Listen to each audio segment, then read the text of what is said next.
2014년 수능 영어도 예년과 마찬가지로 1등급을 넘어서는 관문에 빈칸 추론 문제가 기다리고 있었습니다. 빈칸 추론을 정복하는 여러 가지 방법이 있겠지만 제가 생각하는 몇 가지 방법을 소개해 드리겠습니다. 먼저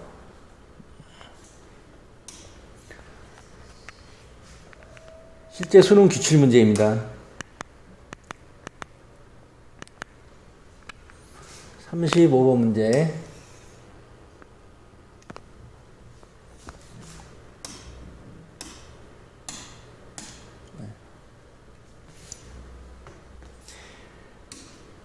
강의에 의한 리텐션 비율이 5%밖에 안 된다고 합니다. 그런데 이것을 어떻게 수업을 하느냐에 따라서 2배, 10배 이렇게 수업의 효율성을 높일 수 있는 여러 가지 방법이 있습니다. 그 중에 빈칸의 핵심이 빠르고 정확하게 주제와 요지, 문단 구조를 파악하는 그런 힘을 기르는 것인데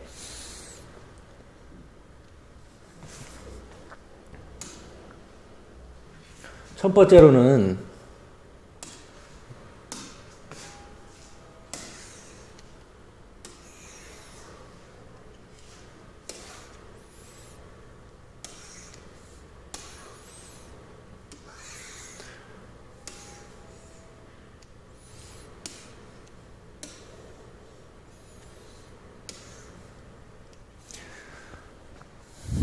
지문을 주어지고 학생들에게 핵심 어구, 주제문 또는 전체 문단 구조에 대해서 표시를 하게 합니다.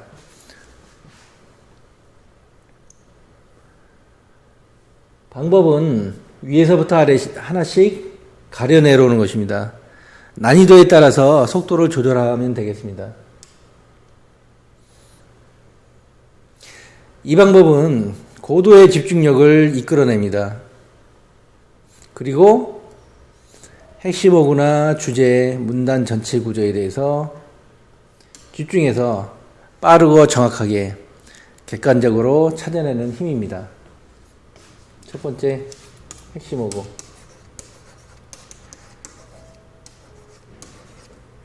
두 번째, 주제나 요지.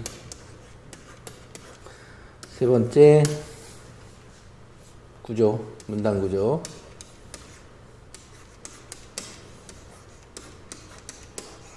이 세 가지를 확인합니다. 그래서 학생들한테 질문하고, A 학생은 이렇게,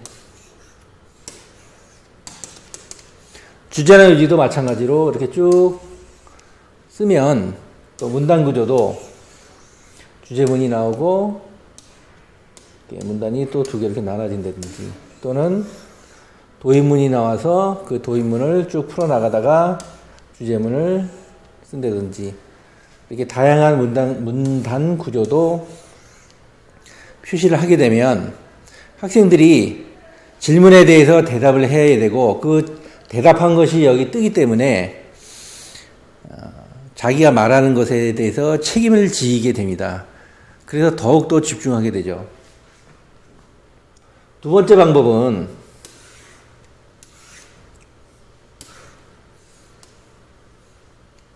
한 문장씩 노출시키는 것입니다.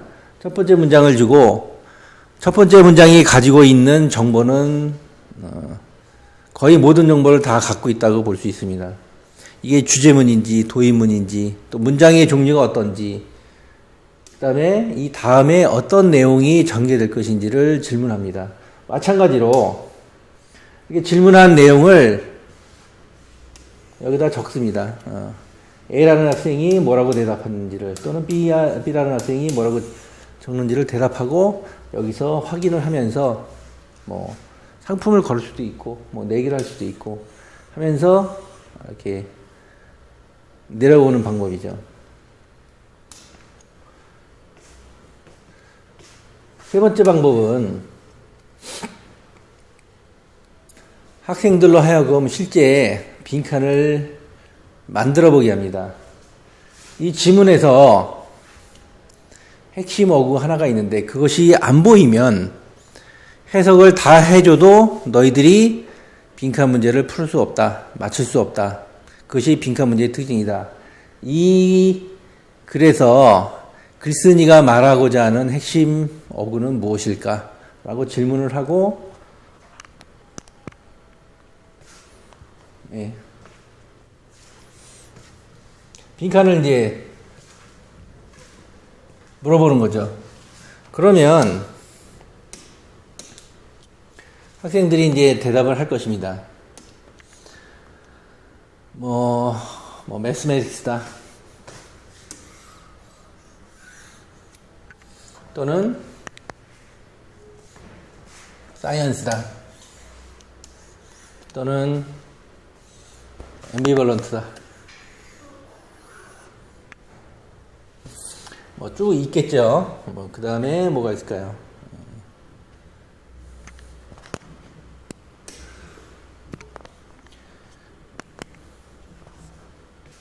세일즈맨십이다. 그런데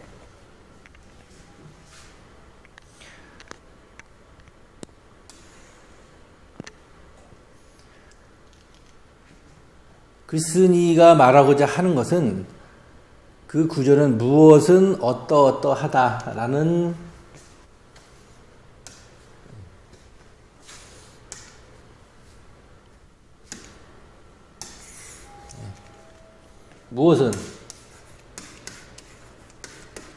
무엇이 어떠어떠하다. 바로 이것이 핵심 어구가 되겠죠. 무엇이 어떠어떠. 무엇에 관한 글이 아니고 무엇의 특성을 얘기하고 있으니까 무엇이 어떠어떠하다라는 것이 바로 글의 핵심 어구가 되고 주제나 요지가 되겠죠. 그래서 이 글의 핵심은 바로 앰비밸런트입니다. 이중성 또는 이율배반성. 무엇에? 과학의 결과물의 이중성. 이것이 제목이 될 수 있고 또 이것을 풀었으면 요지가 되거나 주제가 되겠죠. 과학의 결과물은 수학으로 표현되기 때문에 이중성을 가지고 있다. 더 구체적으로는 과학자들끼리는 그냥 알 수 있지만 비과학자에게는 수학으로 전달할 수 없기 때문에 수학이 아닌 다른 표현을 해야 되는 그런 이중성을 갖고 있다라는 내용이죠. 그래서 세 번째 방법